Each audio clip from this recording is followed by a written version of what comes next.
Today, I just want to spend a bit of time talking to you about microchipping.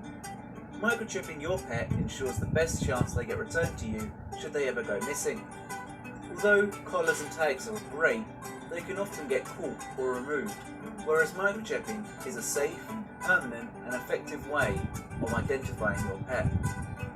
Many pets can be microchipped, including dogs, cats, rabbits, horses, and sometimes even more exotic pets like tortoises. Not only that, but from the 6th of April 2016, it will be a legal requirement to have your dog microchipped and registered on a recognised database in England and Wales.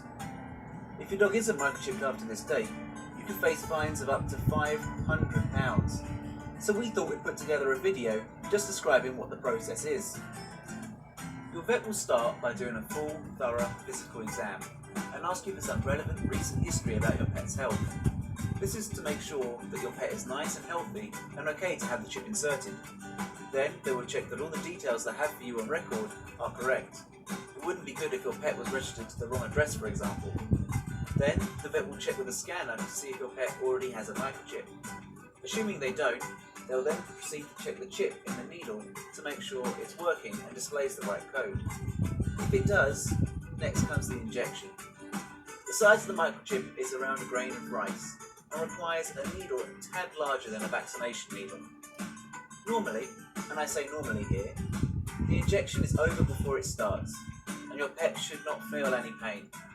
Sometimes there can be some irritation, but it will soon subside. The vet will then scan your pet to make sure the chip works, and lo and behold, your pet is microchipped. The vet will then register this chip and your details with a large national database, so when anything were to happen, their details are safe. The procedure does not require any anaesthetic or sedation, and is no more painful than a standard vaccination. The chip is coated in a biocompatible glass, which is not rejected by your pet's body. The device fuses to the pet's body tissue, which means it won't move around the pet's body throughout time. Please note, however, it's the owner's job to keep the information stored in the database up to date. So if you remove, remember to get in contact with them and let them know. Microchipping costs between £10 to £30 depending on where you get it done. Some charities, such as the Dogs Trust or Blue Cross, run free microchipping events. Check out their websites for further information in your local area. Many vets are running promotions in the run-up to the law changing in April. Check with your local vets to see if there's any special offers. Thanks for watching. I say these pups work paws down. Some of the cutest fur balls I've seen all around. Unfortunately, many of them are up, and shelters are seeing more large dogs coming in than leaving. The City of Bakersfield Animal Care Center is one of the animal shelters in town that is seeing an increase in dogs. The center says that they are trying to manage the capacity but need help from the community. Julie Johnson, the executive director of the center, says many of these dogs are brand new and that they haven't had at the shelter before, but are being turned in as strays. I've been calling it COVID whiplash, and basically what I mean by that is that, all of our animals were home during COVID. Pets were staying in their homes. People were adopting new pets, which was amazing. And now that a lot of these restrictions have lifted, what we're noticing is there's a lot more animals coming in. And unfortunately, for all of these large dogs, people are just not reclaiming them. The same thing has been going on at other shelters in the county, too. We're at Kern County Animal Shelter with our friend Chance, who's actually available for adoption today. You can see how calm and loving he is, right? But right now, you can help curb the influx of adult dogs that are coming into these animal shelters all across Kern County. You can do so and get your own pooch by going to any of the animal shelters across Kern County today. We spoke with Nick Cullen, the director of Kern County Animal Services, and he says the 4th of July season always brings in more dogs. Those loud bangs, nose booms, it's scary, especially if you're an animal and you don't understand human holidays.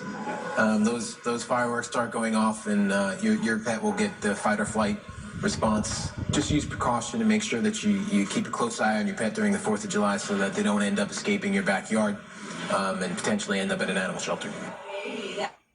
If you have to leave your pets at home on the 4th of July, leave them in your house in a quiet space with food, water, and with a television or radio on to help drown out the noise. In studio, Marco Torres, 17 News. Shalom Israel, Shalom.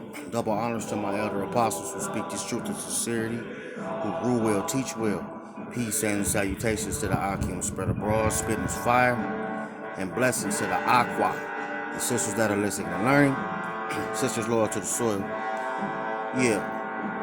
Shalom Israel, Kwame Asherala. I showed those clips to get you a depiction of, you know, symbolically us being the animals. You know, what they say three-fifths left to the man, but technically dogs, you know, and the process of being chipped in its entirety. And what that does, right, what that shows you right there is symbolically, you know, they call these dogs strays, you know, and most of them just might be, but the majority not. But they can find you once you've been inserted with that chip, which is a tracking device. And that's the whole thing. This lesson won't be too long. This is just to show you what the intentions are with this RFID. You understand what I'm saying? And what it can do if implanted. You know, so when shit hit the fan, there's no doubt and there's no issues when it's time to come find you. Do you understand what I'm saying? I hope this lesson was edifying, not too long, but straight to the point. Call Halo Yimla Yahweh Bahashim Yahweh Shah. Shalom Israel.